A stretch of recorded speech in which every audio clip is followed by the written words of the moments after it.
Assalamualaikum warahmatullahi wabarakatuh. Salam. Buya, berbicara tentang bagaimana dalam memilih pasangan hidup. Kadang timbul beberapa pertanyaan dalam benak saya. Salah satunya ialah bagaimana sekiranya kita dapat mengetahui bahwa pilihan kita tersebut akan dapat bertahan dengan 1001 kekurangan yang ada pada diri kita. Begitu juga sebaliknya. Karena mempertahankan pilihan itu lebih sulit daripada memilih. Yang pertama, cara memilihnya yang benar. Kalau dia punya 1001 kekurangan, ya cari yang nggak punya kekurangan dong. Banyak kekurangan, kan hidup itu untuk memilih. Nabi menghantarkan, Nabi mengajarkan nikah itu milih. Jadi pilihlah yang dia boleh memilih cantiknya dia, kayanya dia, kemudian dia perilakunya lembut, kemudian yang terakhir agamanya. Biarpun itu terakhir oleh Nabi dibalik menjadi yang pertama, fadhfar bidzatid dini taribat yadak. Yang punya agama harus kau dahulukan. Lah ini milih menikah itu memilih. Laki-laki juga milih, termasuk durhaka kepada anak itu kalau salah milih ibunya. Seorang anak dibawa oleh bapaknya karena katanya kurang ajar kepada bapaknya, kepada Sayyidina Umar. Anaknya rupanya cerdas. Khalifah, saya mau tanya, apa nak? Apakah kewajiban bapak kepada anaknya sebelum anak lahir? Dijawab oleh Sayyidina Umar, yang pertama adalah memilih ibunya yang baik.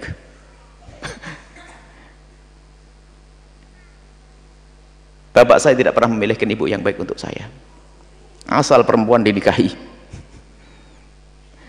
Yang kedua adalah mengajarkan Al-Quran. Yang ketiga beri nama yang baik. Namaku pun pahit namanya, nama pahit, nama tidak baik.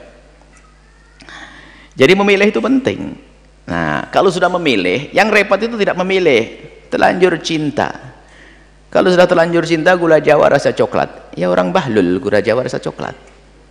Gula Jawa ya gula Jawa.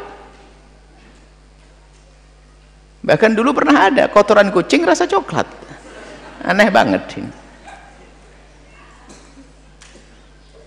Ini kalau sudah jatuh cinta dulu nggak bisa memilih, itulah yang repot menyelesaikan urusannya. Tapi kalau anda normal, hati anda kosong, saya melihat dia adalah wanita yang baik, solehah, ada kekurangannya, kekurangannya akan dipertimbangkan. Kekurangannya apa? Ya kurang cantik, tapi dia solehah. Kurang cantik, akhirnya dia berpikir dengan iman. Suatu ketika aku akan pergi, aku akan meninggalkan rumah, meninggalkan anak-anak dan sebagainya. Akhirnya dia maju menikah dengan dia. Yang dipikirkan kesolehannya. Maka kekurangannya ditepis waktu hidup. Jadi bahasa waktu sebelum menikah. Jadi kekurangan kalau harus kita terima ya sebelum menikah itu. Tapi bukan karena dia sudah terlanjur gandrung tadi, bukan. Ada seorang wanita ditanya, Neng, kenapa sih Neng kok kamu seneng sama dia, kok pengen nikah dengan dia, apa sih kelebihannya? Nggak tahu mak, kan bingung gitu. Ganteng mak enggak, lembut enggak, sudah terjerat dalam cinta, bohong. Baik. Nah, memilih, sebelum memilih itu yang benar. Kalau sudah memilih dengan segala kekurangannya, misalnya apa? Dia baik, biarpun dia fakir, dia punya masa depan, rezeki kan bisa dicari bersama. Dia makan, saya makan. Anggap saja sendiri-sendiri ya. Dia cari makan sendiri, saya makan sendiri. Yang penting halal. Jadi kalau kekurangan itu memang sudah kita antisipasi, gambaran. Tapi kalau sudah santri biasanya yang sombong tuh. Yang biasanya repot tuh santri. Saya itu kalau nikah harus cantik pokoknya. Masalah akhlak mah nomor nanti. Kenapa? Kalau wajah kan nggak bisa dirubah. Kalau akhlak kan saya nasihati setiap hari bisa berubah nanti. Santri sombong itu. Giliran menikah hampir 2 bulan, istrinya teriak-teriak, nggak bisa ngomong, gemeteran dia santrinya. Nggak bisa nasihati. Nasihati apa? Satu kalimat keluar dari mulut suaminya, istrinya balas 5 kalimat. Makanya kan sok sombong santri. Yang penting cantik. Urusan saya kan punya ilmu. Halah. Banyak ustadz itu mengkerut kalau depan istrinya. Nggak bisa ngomong apa-apa. Nggak akan maju. Istrimu pendukungmu untuk sukses. Kalau istrinya nggak benar nggak bisa sukses. Bahkan bukan sekedar bisa sukses, nggak bisa dibesarkan. Kalau di belakangmu para santri istri yang nggak benar. Pilih istri yang benar, akhlak. bisa mendukung perjuanganmu. Sama, hei ada anakku, anak gadis yang solehah, suamimu adalah imammu. Kalau kau salah pilih, kau akan ikut imam yang salah. Milih, jangan hanya terlanjur seneng. Nah, kalau sudah memilih, segala kekurangannya sudah dikira-kira kekurangannya kayak apa sih. Kalau kekurangan fisik, pikir semuanya akan berubah fisik. Yang katanya dulu mancung hidungnya, kulitnya Masya Allah, semakin tua semuanya berubah, ya kan? Pada akhirnya berubah, bahkan kalau mati busuk semua. Kalau fisik bisa, kalau sudah akhlak. Nah, bagaimana untuk mempertahankan? Ya cara memilihnya dulu. Dalam bahasa sederhana, kalau memilih pasangan itu yang melek matamu. Kalau sudah menjadi pasanganmu, pandanglah. Jadi kalau mau memilih pasangan, pandanglah calonmu itu dengan mata melek, bener milih. Kalau sudah menjadi pasanganmu, pandanglah pasanganmu dengan mata remang-remang. Ya, saya dimaafin deh segala kekurangan. Yang namanya manusia, dia salah, saya juga bisa salah. Yuk kita benar-benar. Waktu belum menikahnya langsung tutup poin, I love you.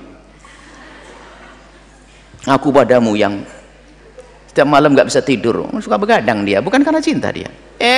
Perempuannya gampang terpesona dengan kalimat itu.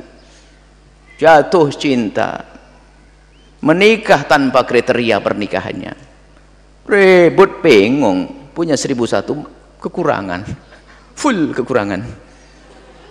Baru setelah jadi pasangannya dilihat melek, ya nggak kuat lah dia. Jadi kalau sudah jadi pasanganmu, pandanglah pasanganmu dengan mata remeng-remeng. Maafin dia, ya Allah, ya kurang ini, ya Allah rambutnya. Kamu yang nyisiri nanti, banyak kutunya, belikan obat kutu, gitu saja. Jangan dulunya kamunya asal pilih, baru kalau sudah jadi milikmu ada tanggung jawab di hadapan Allah. Kurangi. Baik, itu saja ya, kami menghimbau kepada cara memilih yang benar. Banyak orang yang punya bakat ilmu, seorang laki-laki, tapi di belakangnya istri yang tidak mendukung, nggak bisa dibesarkan, repot, nggak bisa dibesarkan. Apa karena wataknya, hasabnya tidak baik, mudah ini, sehingga bikin malu ustadznya, bisa jadi. Atau pokoknya nggak mendukung, nggak bisa berjaya. Atau sebaliknya seorang wanita yang hebat, dia cerdas waktu nyantri, luar biasa, mungkin guru yang memperkirakan dia akan menjadi ustadzah yang Masya Allah bermanfaat. Salah pilih pasangan, hilang. Ngerti nak? Makanya manut, nanti tak carikan pasangan, manut, carikan yang bener. Malah carikan pasangan, cari di luar sana, tidak karu-karuan. Orang luar kalau masuk dalam wilayah nanti, kemuliaan dulu baru cari pasanganmu. Apakah orang luar gak ada yang baik? Banyak yang baik, tapi harus kenal dulu dong, kita tahu keadaannya seperti apa. Sudah ya, insya Allah. Jadi pandanglah, yang bertanya, pandanglah pasanganmu dengan mata remeng-remeng, nanti bisa abadi hidupmu. Jangan selalu mencari-cari kesalahannya. Kalau kamu mencari kesalahannya, pasti bersalah, ada kesalahannya. Karena kamu menikah dengan manusia, bukan malaikat. Kalau kamu, semuanya yang mau menikah, jika kamu ingin menikah dengan orang yang tidak pernah punya kekurangan dan tidak pernah punya kesalahan, sampai mati kau tidak akan menikah. Selesai. Tinggal bagaimana kekurangan itu, yuk kita sempurnakan. Kekurangan pasanganku, yang menyempurnakan adalah aku. Nah itulah, hidup kan saling melengkapi. Kekuranganku dilengkapi oleh pasanganku, sempurna. Wallahu a'lam bishawab.